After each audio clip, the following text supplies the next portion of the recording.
Okay, today we are going to be doing the bearing change on the CRF250L. So winter's coming, a lot of green laning coming up because you don't really want to green lane much in summer. Ground's hard and there's a lot of walk-ups about. So see the state of the CRF at the moment. She's in bits.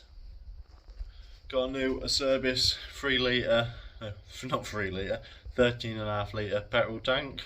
So get a bit of mileage. So at the moment I've just taken the wheel bearings out. If you want some advice on how to take them out, I can show you. So what I've done now is whipped the bearings out, I cleaned all the grease off, made sure there wasn't any debris and stuff stuck to anything, because we don't want to be putting any more grit and shit inside the bearing holder. So I've bought some decent fag bearings if you need any. There's the codes and numbers for you. So I've got my bearing, and little trick here, I've got the biggest socket I've got, actually, to be fair, that's a 32 and it just fits over the top. You got to be careful because it's just a little bit smaller than I would like, but it's the biggest one I've got. But if you say you got one what's that big, you end up pushing in the seal for your bearings, so you got to be careful. So making sure everything is clean and greasy, it'll just drop in there, and you can put your socket on top like so. And I prefer to use like a lever hammer.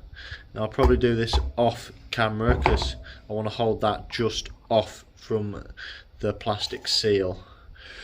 So I'll let you know when I've knocked that in, but always when you're knocking this in, make sure it's going down even, because if you end up going at like a angle, it kinks it sometimes and doesn't do your bearing any good.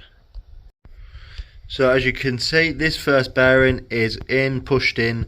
I've got the seal, so I don't think it's really necessary. I don't know if it does anything, but I like to fill this with grease so you get a nice good seal, and that goes on there, and hopefully you'll minimize any grit and crap what goes inside there. So I'll grease out, pop that in, flip the wheel over, get the other bearing in. So wheels flipped over, bearing and the seal is in the other side. So I've got the bearing here, and don't forget to put your spacer back in. This should be inside your wheel, just like so. Just a quick tip before, I don't know why I'm telling you this now, because if you're already here you should have the bearing out, but if you go down there and you feel that lip there all the way around, I'm showing you, stop, that's the bearing. That's probably one of the best ways to push out the bearing originally. That's saying if you've got that bearing above it and you're poking down here, push, hammer, all different angles. It's pretty simple. Or you can take it to a garage or get a press and press it out. So I just want to hammer that back in there. So we want to use, oh, that's nearly slid in. Sometimes I do that. And the last little bit, you just got to centralise that, make sure it's not lipping. Make sure it's on there again. Very close because I've got the wrong size socket, but as you can see, it just pushed it in a little bit more and the seal's all good. So I'll finish putting that in and be back in a moment.